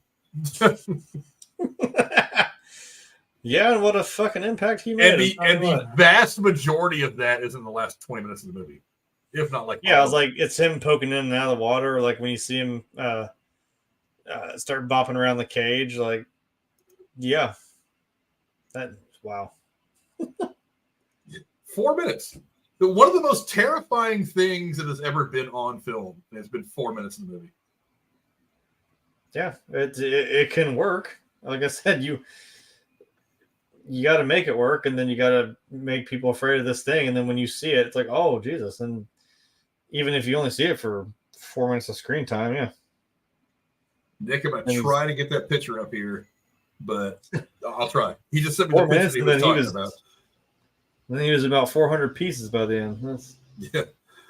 Let's see. Director Steven Spielberg says that he shot nearly 25%. He shot nearly 25% of the film from water level to provide the viewers the perspective as if they were treading water. And it feels more like that POV shot feels a little more frantic because it's like you're at that water level. We all know what it's like to swim and be on the surface of the water there, and having it at that angle makes it feel more chaotic and shit. Like I was gonna say, that shot of that, also him poking the shark in the face, but that is a good one. Of that surface level shot and that woman who's just like, I guess kind of fourth wall breaking in a way, because she's like looking at the camera and she's like starting to freak out and she swims back the other direction. Like, yeah, that's a shot because like you're seeing it from like the perspective you would typically be at if you're on the water. And of course, all those like lower shots, obviously, of like him coming around. And it's like, because then when you realize, like, oh crap, here he's coming up on the kid with the raft. Hey, isn't the kid with the raft? Oh crap! And he gets rolled. You're like, oh damn. Rest in peace. Yeah, but again, it's one of the hallmarks of a great director is it's like putting the viewer in the position of the character so that the experience that they are feeling in the movie, you're kind of feeling it through them, kind of like vicariously through these people. I'm trying to vamp a little bit while I pull up Facebook and try to get to Nick's picture that he was trying to show me. Yeah. Because every time I try to do anything on Facebook, also, well, I can hold on. I can go on. I can go on about this too. That shark killed the dog, so we're throwing hands after that. It wasn't John Wick's dog. If it had been John Wick's dog, we'd have a whole new movie. In 1975, John Wick. He's like, maybe that's that guy's arc where he's like, he throws the thing and stick out in the water, and he doesn't realize his dog came back. It's like, all right, I'm killing this shark. Maybe he's that guy on the beach screaming like, "Who's got a gun?" What? Yeah, one of the things I noticed about that part is I was like, that wasn't a stick, that was a fire log. It's like that was a really big stick, and I'm like, what dog would? I mean, look, not that a dog can't, not that a big dog couldn't handle it, but I'm like, that dog was fairly average size. I want to say maybe about medium, and he threw like a black lab or something. Look, he didn't throw a twig or a branch. He threw a fire log out there in the water, and I was watching this last night. I'm like, why is that stick so damn big? Like, who throws that big of a stick for a dog? I don't know. I will say, I don't know if you have the shot, but it's one of the talking about being at like the POV of like being in the water when the kids swim by with the fake fin, and then like they turn around and kind of go like, and there's like 5 guys with the guns pointed straight at them. It's like, yeah, you're lucky you didn't get shot, kid. It's like today, armed to the teeth. Have you seen the videos of the people like recently in the last year or so? They'll go up with like a gas can that's full of water and they'll pour it on someone's car as they're getting into the car in a parking lot, and then they'll stand there with a lighter and act like they're getting ready to light it. Have you seen these videos? No, but I imagine like you're fixing to get your ass beat. Well, they made a mistake. I saw a video of them making a mistake of doing this to some guy's truck, and the guy gets out and draws down on him and points it in, like they were looking down the working end of a fucking 45, and they immediately like hit the ground. They're like, no, this is a joke. This is a joke. And this guy's looking at him. He's like, dude, you almost died right now. I was going to shoot you in the fucking face for setting my car on fire. Yeah.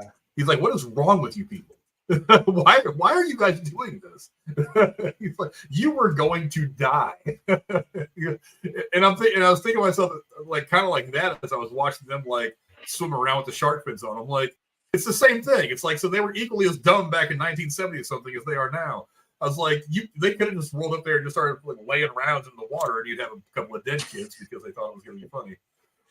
Man, that movie would have got a lot darker if they just laid some fucking fire down in that water. Then there's two little bodies just floating up like, oh, shit. But, yeah. Let's see. There is a certain irony, though, in the naming of the boat. Quint's boat is named Orca. Being a shark hunter by profession, Quint knows that orcas, also known as killer whales, are the only known predator of great white sharks. So I guess, yeah, that's fitting. Yeah. I mean, yeah, when it's not a 25-foot, 3-ton shark. I mean, yeah, sure. You're right, man. I don't even know what you would do if you hooked one of those damn things. I don't know, because like even if you know that like, oh, the premise of like, oh, it's this crazy big shark that's doing all this. Well, I guess you kind of, again, you see him with Kintner. You kind of get a sense of like the scale of how big he is. And like I said, when he grabbed that guy off the boat, like, again, talking about building tension in a scene, when it's that, and also if I don't really fish, but if you fish, you know, like when he's sitting there with the reel in the chair and you start to hear, and he looks like glances over at his reel, that clicking is like, oh, it's going. Now's the time to get excited. He just slowly like sets it there, like puts on the strap, hooks it in. That whole seat out. I was like, ooh, good one. Right, and I like how he does it, and he even kind of casually like looks back out, like he's looking at the shark, like as he's clipping it, and then like just braces in, and you're thinking like, dude, he could just yoink you straight off that, boom, right off that boat with the reel. Jesus, and yeah, it goes off with Brody like, hey, I figured the knot out, and then there goes the shark. Yeah, man. I'm trying to save this picture in a way that I can bring it up here. He's save as. It's a black and white picture, and I'm pretty sure it's probably it's probably a dummy laying on there. It's probably a dummy on there. Oh. But let's see if I can save this in a different format. Jaws. Yes. If nothing else, I will share a screen or something. But yeah, hopefully the quality doesn't go to shit when we try to do this. Where is the picture? You know what the hell? I'm gonna do it this way because it doesn't want to save that picture. So we'll do it live. Fuck it, we'll do it live. So let's see. Share screen. We're going to go. Every time I do this on StreamYard, for some reason, it acts funny. So I'm gonna do this real quick. But again, it's a black and white. We'll demonetize. Let's see here. Well, no, it's nothing that would get me in trouble with YouTube. I was like, I don't know if it was like, oh, here's the body parts, here's the fake kid, here's him, here's the shark. No, it's no body parts. It's obvious. It's just showing him Bruce coming out of the water, and it's obviously not. There's probably a reason why they left this shot out of the movie. It probably wouldn't have translated well to the screen. But let me try to bring it up here real quick. Sorry, my computers. Like I said, every time I try to share anything on StreamYard, it gets a little fuzzy. Let's see. Come on, bring it up. Present. Do I have to do this all over again? So this is one of the reasons why I don't like doing this. Share screen. We're going to be sharing this window. Share. There it is. Oh, there it goes. Yeah. There we go. Yeah, so that's the picture. Now, obviously, look, I can't zoom in on it too much more, but I mean, obviously, that's a dummy. There's some kind of a doll laying there on the board. Obviously, as Bruce is coming out, he doesn't seem to have a lower jaw. But like I said, there's probably a reason why this was left out of the movie. Like I said, I still like seeing the fins and him just rolling over and grabbing him. It's like, whoa, shit. But yeah, that would be a pretty cool shot. Again, I'm kind of happy that they saved it for the last part of the movie, though. And of course, popping in here at the last second to give us some of his thoughts is the Shape of the Lone Star State. Man, text what's up, bro? This motherfucker. Bring your camera up here. Have y'all said we're going to need a bigger boat yet? Because it's kind of important for this movie. I don't know if y'all knew that or not. You know, I one of those lines. I was saying earlier that I thought it was interesting that both me and Jeremy did not make that our thing at the bottom. But I both picked Quint though, so obviously. Yeah, I didn't want to make anything. I didn't want to do anything too obvious. I always try to pick quotes that are kind of, off the different from what most people would expect, but we're still cool. But yeah, I mean, I think we both picked pretty cool ones. Yeah. Well, hold on. So now is did we just make text shark? You have 4 minutes, sir. State your point. Yeah. 4 minutes. Well, I've unfortunately real life takes away from my movie enjoying time. As we all know, life sucks. So it is what it is. But Jaws is the short. I'm sure these two very well educated cinephiles already said all the cool important lines. So I'll just give the quick thoughts. But one of the movies. Shut up, dog. See, even my dog. It's a scene well. No, it's a scene well. See, he's like, damn it, that dog died. I'm upset about it. Even my pit bull agreed, likes Jaws. Either way. No, you've done something right when you can scare people out of going on vacation. Like, I don't think, Jason is scary, but people still went camping. Like, you can at least see Jason or Michael or Leatherface running down the road at you. Jaws is like, I'm 10 feet below you and you don't even know I'm here. So it's one of those things. Obviously, my favorite Spielberg film, I'd say number 2, probably Jurassic Park, but whatever.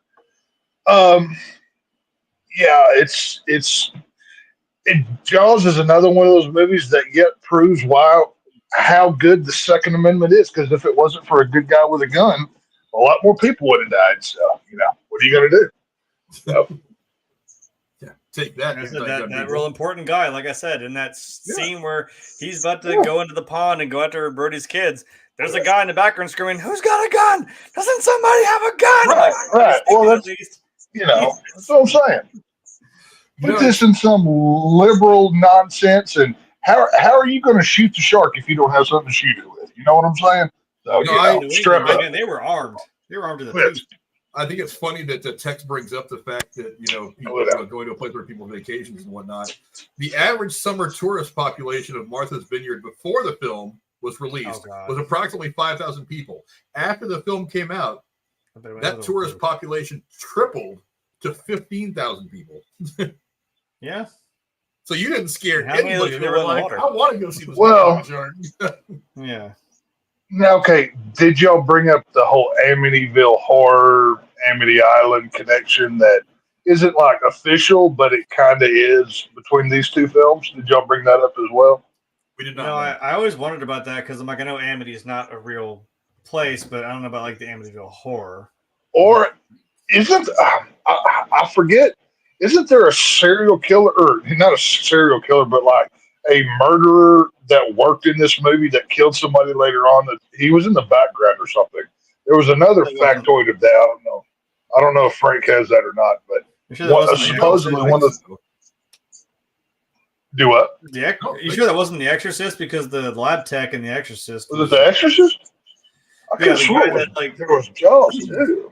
No, the thing about Jaws, I was wondering if he had it. The thing that I was remembering that I heard years later was that there's like some extra, some girl in the background of the shots that like went miss. There was like something about there was a girl who was like an extra. I think that's what I'm thinking of. Yeah, I think you're right. She was there, and like they found out she went missing. They didn't really know who she was, and they're like, "Oh, we like captured her. She was a background in in the movie, and it was a whole thing. I don't remember if anything came of that or not. Like, yeah, I don't know if she got killed or ended up missing or something, but they happened to catch her on film as a background extra or something. That's like the only thing we know of her. I can say this much. If Jaws did nothing but create the shark movie genre, so I could have the illustrious film series that is Sharknado, thank you, Jaws. Because if Jaws walks so Sharknado could run, buddy, and I don't care what anybody says. So thank you, Jaws, for the greatness that is sharks and tornadoes. That they kill by chainsaws, by the way. So, important to have a good chainsaw. You always have to be, prepared. One more reason to have Ghost Shark. One more reason to have a quality chainsaw. Hey, whether you got to kill some hippies or carve up a shark coming from the sky, the chainsaw is your preferred. If you can't have a boomstick, have a chainsaw. Ash taught us this. Once again, Evil Dead. It just continues. I have more evidence. Come on here now. Well, hopefully we don't have to have a possessed hand to cut off with said chainsaw, and then in a final act, we get a F you, stick it to me. Can we get some groovy? Can we get some Evil Dead Jaws? That'd be a good one. I like that combo. I want that crossover.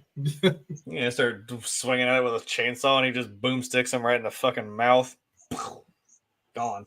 Now, are we going to bring up the floater that is Jaws 4? Isn't it Jaws 4 the one where the shark follows that girl like who's in an airplane to another country or some shit? Is that 3 or 4? Like I think it gets a little more relentless in 4. Yeah, 4. It does. Yeah. Isn't that also where they jumped the shark? I'm pretty sure that was 4. I think they jumped in 3. As I was reading about this franchise, doing some of the prep work for this last night, it's like the first movie is the best. The second movie, while all the movies were profitable monetarily anyway, the ones that are liked are this movie, obviously, and part 2 is liked by most people. Jaws 3D came out, and they were trying to take advantage of the 3D craze of the mid-late 80s, which thank God that didn't go anywhere. Even today, they still try to bring 3D back. I don't know why. 3D sucks. I hate 3D. Half the time you forget to put the glasses on. It's a waste. An extra $4 or $5 for a movie ticket to me. I just don't care. But it's okay. But when they released Jaws 3D to home video, they didn't market it as Jaws 3D. They just marketed it as Jaws 3 because they couldn't convert 3D to home video at the time, obviously, for a lot of reasons. Jaws 4, just I don't know why they made Jaws 4. But it looks terrible because all the effects are still trying to be there. And I legitimately laughed. I was cackling at how bad that movie was because I'm like, I started to have more of appreciation for I don't care. It's bad. I know it's bad. And it looks bad.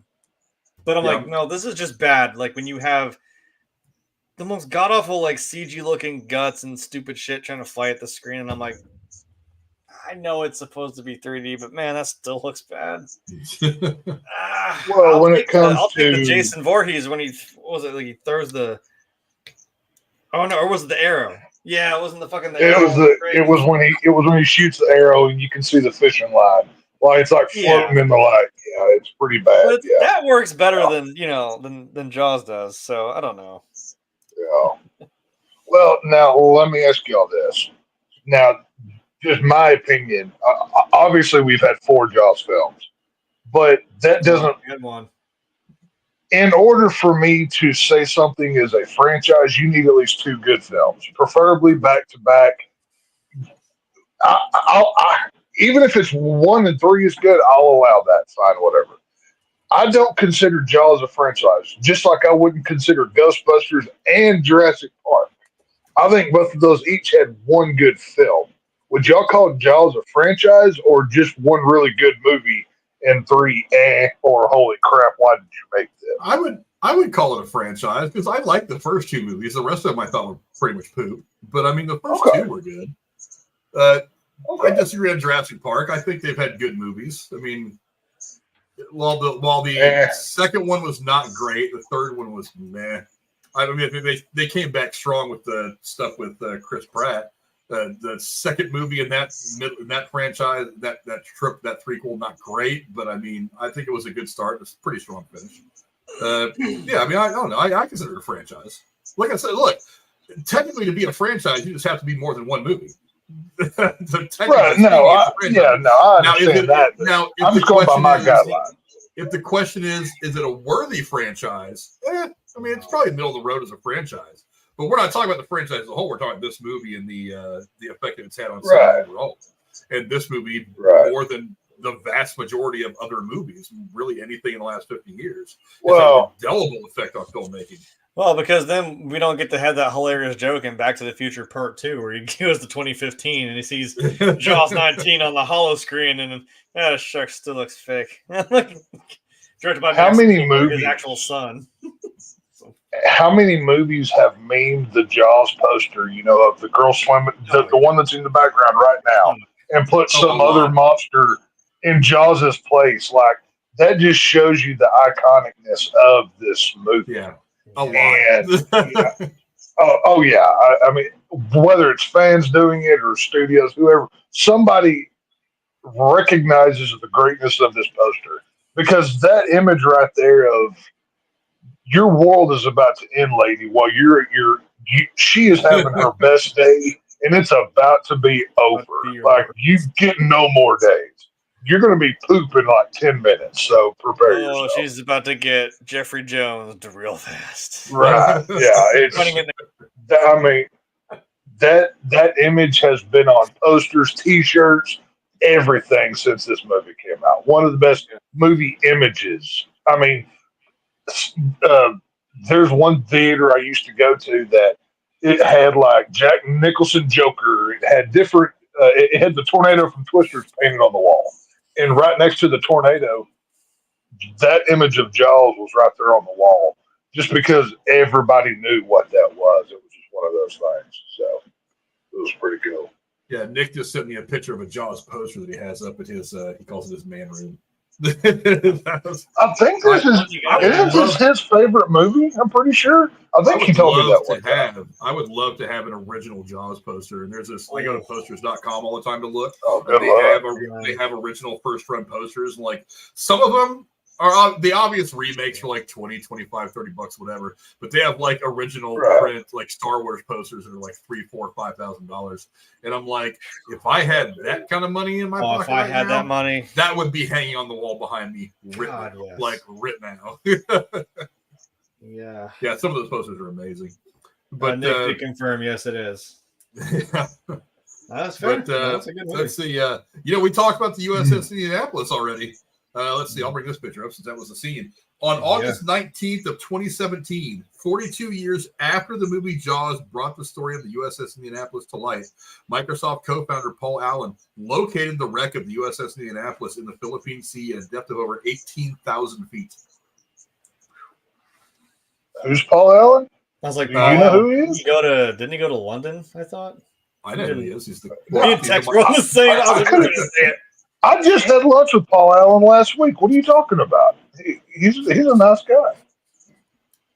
He also was the guy. Look into it. He also was the guy who co-founded Microsoft and located the wreck of the USS Indianapolis. Yeah.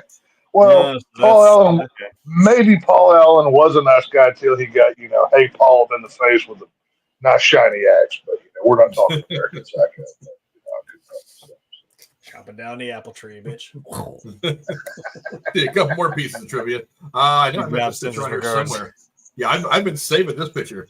Peter Benchley, the author of the novel, the author of the novel the film is based on, appears as a reporter on the beach. That right there is the guy who wrote the book Jaws. And the screenplay for the movie. Like, dude, he's up in it. Oh, yeah. I think that's really cool. Like, have him be this news reporter talking about, talking about the tourists, but also like, oh yeah, but there's a dark shadow looming over this paradise in the form of a killer shark. I'm like, yeah, if you're going to give him one line, yeah, do that. I've never read the novel Jaws. I've never felt intrigued to do it. I've never picked it up. I've always wanted to, but like I said, there's so many things pulling at my time now. I don't really have time to sit and read. Like I started reading Origin, the most recent Dan Brown book with the character that Tom Hanks plays. Fucking Oh, in Da Vinci Code? In Da Vinci Code, yeah. It's the most recent book with that character. I'm about halfway through it, and I keep getting pulled away, so I've been halfway through that book for like a year and a half now.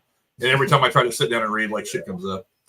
But, another piece of trivia, and this is a bit of a long one, but we've been talking about this a lot over the course of this review, but I find this very interesting. Now, we've talked about Robert Shaw, his brilliance in this movie, how great he is in it. Though respected as an actor, Robert Shaw's trouble with alcohol was a frequent source of tension during filming of this movie.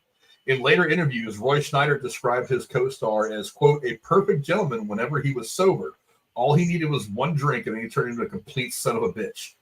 According to Carl Gottlieb's book, The Jaws Log, Shaw was having a drink between takes, at which point he announced, I wish I could quit drinking. Much to the surprise and horror of the crew, Richard Dreyfuss simply grabbed Shaw's glass and tossed it into the ocean, much to Shaw's chagrin. Shaw then allegedly bullied Dreyfuss for the rest of the film shoot, offering him $1,000 to climb the 70-foot mast of the boat and jump into the ocean, repeatedly calling Dreyfuss a coward whenever he refused. On one day, Shaw sprayed him with a fire hose, causing an enraged Dreyfuss to storm off, saying, quote, that's it. I don't want to work with you anymore. Go fuck yourself. When it came time to shoot the infamous USS Indianapolis scene, Shaw attempted to do the monologue while greatly intoxicated, as it is called for the men to be drinking late at night.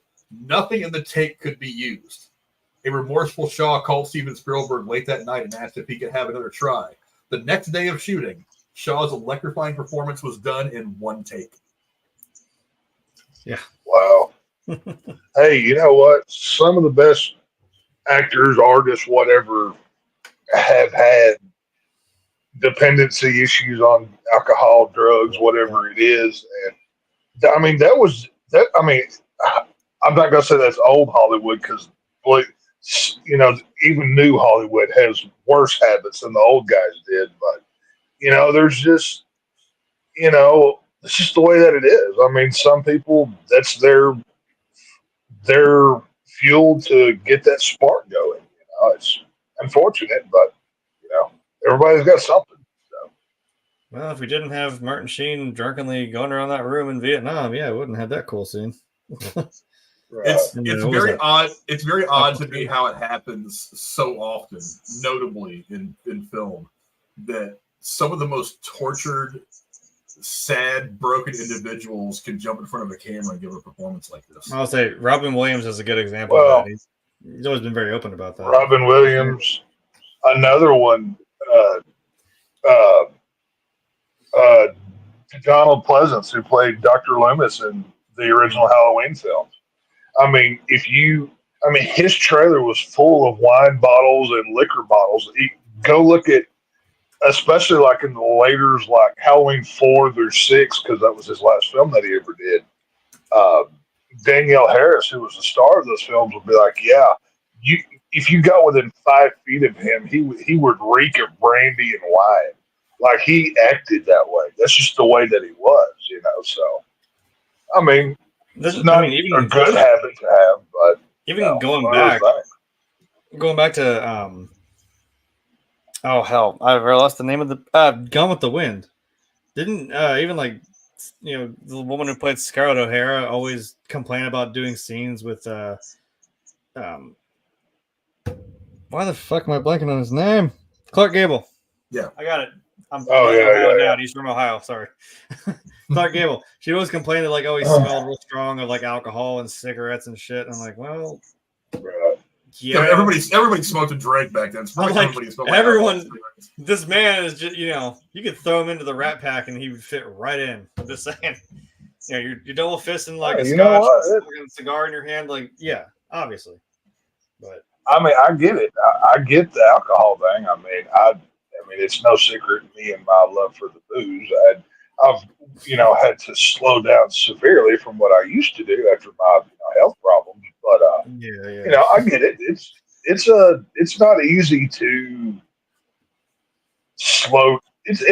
Realistically, it's not even easy to slow down. I mean, just off of my usage, how much I used to go through. I'm a third of what I used to be, which I consider a success. But when you're used to living a certain way, it really hard to change. You know what I mean? So I get it. It's a son of a bitch. So I was just flipping through some of this trivia. Another fun piece that I found is that let's see, composer John Williams was actually conducting the orchestra during the 1976 Academy Awards. So when it was announced that he won the Oscar for Best Score, he had to run up to the podium, accept his Oscar, then run back and continue conducting the orchestra. All right, thanks, Bob. wow. I mean, when you're the boss, when you're like just doing all the best stuff, I mean, that's one of the things you got to do, I guess. Man, I bet you we could do a whole episode just on like John Williams and the movies that he's contributed to. That'd be fun. Oh yeah, Oh man, dude, and I know now would be a good time. He's like 150 years old. He's mostly retired. That's one of the things that I Although he regret. still looks fucking phenomenal. I wish I was. I once had the opportunity. I once had the opportunity to go to one of those it was like an orchestral type thing, which didn't excite me, but it was all John Williams theme songs. Every theme song that he's ever done, they would play and have images on the screen. I had the opportunity to go to one years and years ago, and I didn't do it. I wish I would have now, but he one of the legends. Being a band kid, I've played some of them like Star Wars, Superman. Yeah. I'm trying to remember which other ones we did. Well, hell, Tubular Bells and from Exorcist and the Halloween theme. I mean, there's so many iconic themes throughout the years that especially came from this time period. Like, we don't get theme scores on movies today like we did back then, which I really don't know why. Like, they don't. Something that is tied to it. Yeah. Well, no, right. I mean, we get film scores. We just but don't not like get, something you can be like, that's Halloween. We don't get soundtracks anymore. Yeah, you got to remember. Okay, soundtracks. I'm using the wrong term. While John Williams might be retired, there are all kinds of great guys out there doing this shit. I mean, Danny Elfman's one guy. Right. He's got his own unique taste. Hans Zimmer. Hans Zimmer is another one who's if there's anybody who's anywhere near the level of John Williams, it's Hans Zimmer. Hans Zimmer, what he did for Joker in The Dark Knight, where he was taking that cello and making it sound like a metal guitar. Oh my God, that's just it kind of hurts your ears a little bit, but you can't not listen to it. Some of these composers are amazing at what they can do with the simplest thing. The guy that directed Werewolf by Night for Marvel, he's the one who does the vast majority of the compositions for the Marvel movies. Really? I didn't know that. Yeah. I need to rewatch that. I only watched that twice. Michael Giacchino? Yeah, he's the one that does most of the compositions for the Marvel movies. And he was just like, I want to direct something. Not bad. It wasn't a bad movie. I liked it. I thought it was a lot of fun. Well, who's the guy? Oh, I enjoyed it. I love Werewolf by Night. It's one of my favorite MCU things ever. I mean, it's right up there with Deadpool, Wolverine, and Captain America, Winter Soldier for me. I dig it. Here's one more piece of trivia I found kind of funny.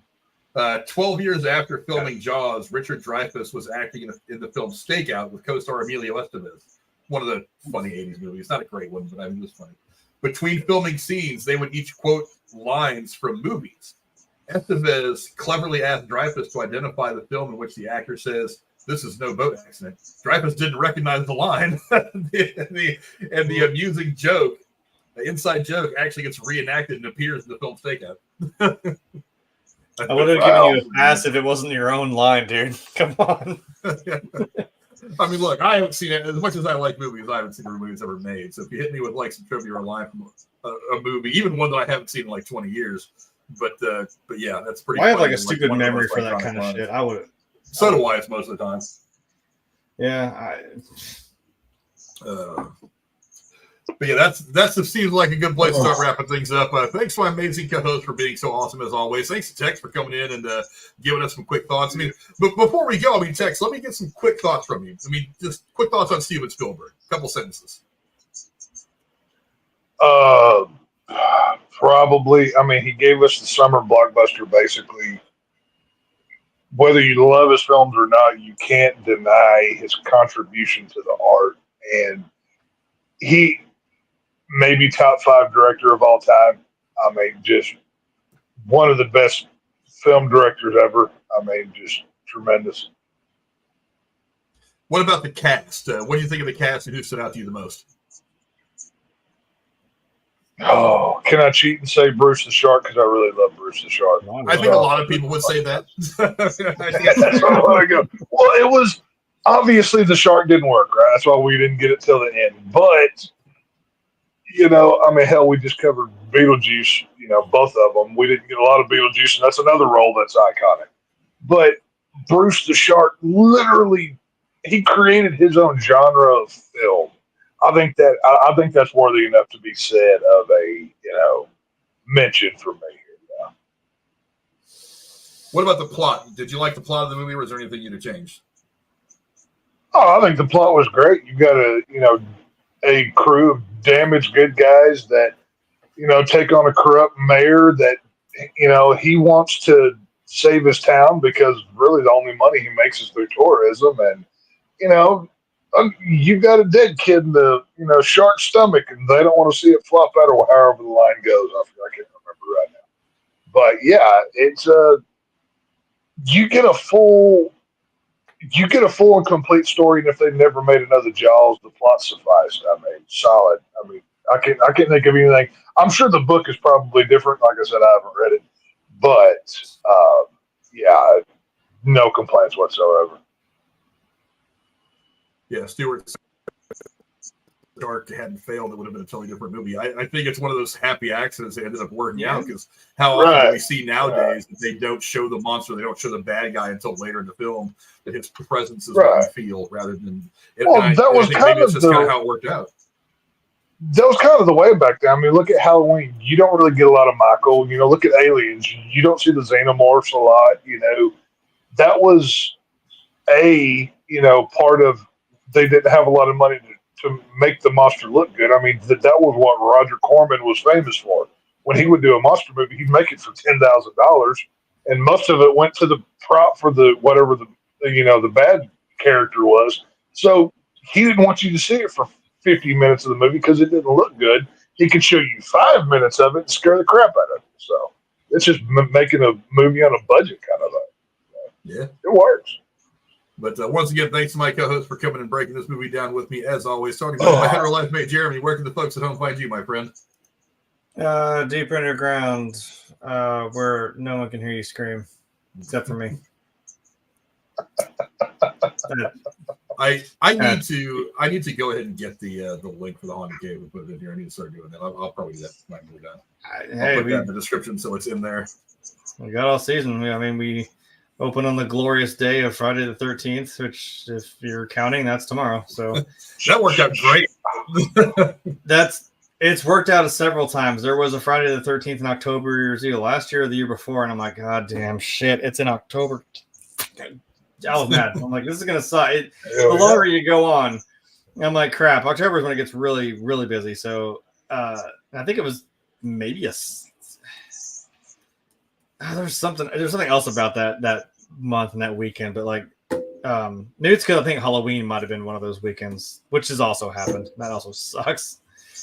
No, but that's going to take up my time. So if I seem more visibly distressed or tired for the next month and a half, or even absent from any videos, to be honest. Yeah, well, by Tuesday I'll have been recovered. It's hard work, having to punish all those bad people that went to hell. You know what I'm saying? I mean, Satan works hard, by God. He doesn't get nearly the credit he deserves. So the man works hard. It's hard. It's hard work. Somebody's got to do it.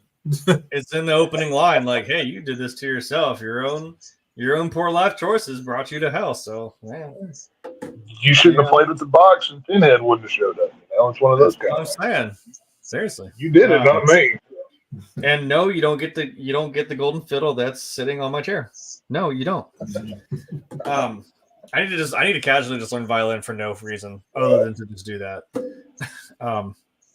That'd be wild to walk into the cave and see the devil play the violin. Right. I'm just shredding some Charlie Daniels, man, like it's no one's business. Oh, that'd be awesome. That'd be kind of perfect. We need to set that up for next year. We'll give you some violin lessons. We're gonna set up for next year.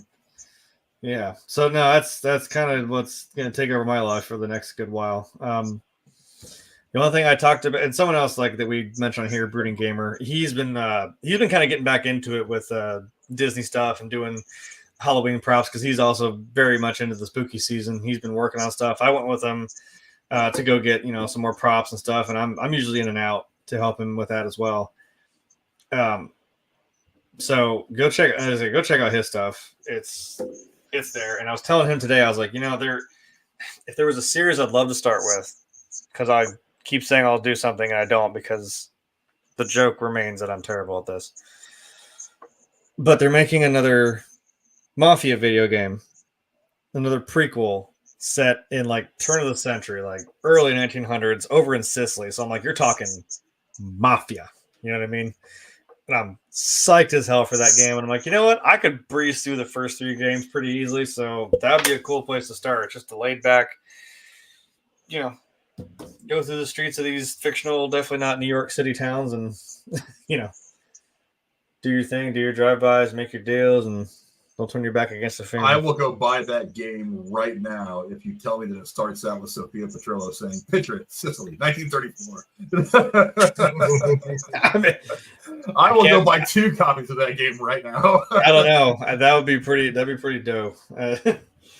Yeah, there's only one instance in 2 where you go to Italy, which was kind of cool, but it was during the war, so it's a little different. Clever way to teach you how to play the game, though. We're going through a battle in the middle of Sicily, and this mafia boss rolls up in like a tank or some shit and tells them all, just, hey, stop fighting. And they're all just like, okay. I was like, damn, the nards on that guy. Yeah, I'm excited for that game, so maybe I'll, in between scarings, get something set up. I don't know. So that game comes out next year. I'm psyched. And to the shape of the Lone Star State, he made it under the wire to give us some thoughts on this movie. My man Ted, what's up, brother? Where can the folks find you? Oh, well, I mean, it's a Friday the 13th, so tomorrow after work, I'm going to, well, actually, I have tickets to see Speak No Evil, which pretty sure we're reviewing Tuesday. I think that's what we're doing anyways. But, yeah, I'm excited to go see Speak No Evil with James McAvoy. I'm very excited. And I saw a tweet at the AMC theaters. Apparently, they're giving away movie posters, so hopefully I can get my grubby little fingers on one of those. That'd be kind of fun. But other than that, watch a Friday the 13th movie. Pick your favorite, do a marathon, whatever you got time for. Me, I'm going to go with the 2009. That's my favorite Jason film. So, yeah, choose your own flavor, I guess. Yeah, we watched parts 1 and 2 back to back as like a little date night on Friday the 13th. I saw a couple of my buddies from out of state had sent me pictures.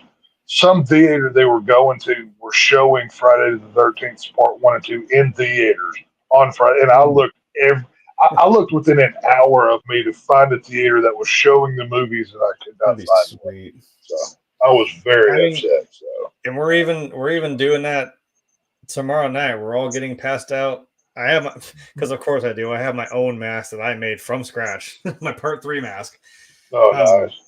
Yeah, which I fit over my devil chair. There are 2 skulls that are on the arms of the chair that have red lights in them, and that mask fits perfectly on there. And the Jason mask with the eyes glowing red out of it on the skull in the chair looks sick as shit. But we're all got masks. We're all gonna run around. They're trying to make this big like WWE fight thing of like, hey, look, it's Jason versus Satan. And I'm like, okay, whatever. They shot some goofy pictures down there of one of our other devils and one of the other 3 devils like getting faces, like dressed up as Satan. I don't think regular Jason could take him, but Savini Jason from the Friday the 13th game. You know what? It'd be a matchup above money to watch out. I'm just saying. I'm telling you. I've got a Friday the 13th shirt with a big Jason mask in the middle. I'm obviously going to wear that underneath my devil jacket and my horns and shit. So it's going to be a good time. And Texas, the plan right now, as long as the movie doesn't suck, and I'm pretty sure it probably won't. Like I said, the trailers didn't do much for me, but the reviews have been pretty good. I hope it doesn't suck. I'm going to go check out Speak No Evil. Like I said, the trailers didn't really do anything for me, but the reviews have been pretty good. So I am optimistic about this one now. And now that I've heard from people who have actually seen the movie from real fans. The movie is actually pretty good. I'm now more optimistic about it. Look, it's happened before. Terrible trailers, movies are awesome. Awesome trailers, movies are terrible. It's happened before. That's why I wasn't like that. Why as soon as I saw the trailer, I was like, oh yeah, I'm not gonna see this movie. I was like, nope, trailers didn't do anything for me, but I want to give it a shot because it's McAvoy. He's fantastic. The reviews have been decent, so I'm going to go ahead and give it a shot. So hopefully at some point this week I'll be able to go see it. And that's the plan for Tuesday as we break down See No Evil. And Jeremy's dropping money. He's making it hail. I saw McAvoy got so much money, throw it in the floor. I'm like, take my money. This guy's got it. Thanks to all of you for coming and hanging out. Thanks to my amazing co-host for being here. Guys, all you can say until next time. I mean, maybe Tex being a dog guy can help me out. That thing, the stick he throws in the water, that was a fire log. That wasn't the kind of stick you throw for a dog defense. That was a fire log. Weird looking stick. I don't know. Yeah. Too perfect. Yeah. Time and place. The continuity. I'd love to see the stick he's like playing tug of war with the dog. Is it even the same stick? I don't know. I gotta watch the movie again. Damn it. Not again. I think my dog could take down Jaws. She's pretty mean, so I'll take my dog over Jaws. So. Well, apparently all you gotta do is punch the shark in the nose, it goes away. If you believe that whole thing. Yeah. I'm pretty sure that they kind of debunked this on Mythbusters, but yeah, whatever. We'll see. Hey, you just need a bigger boat, man.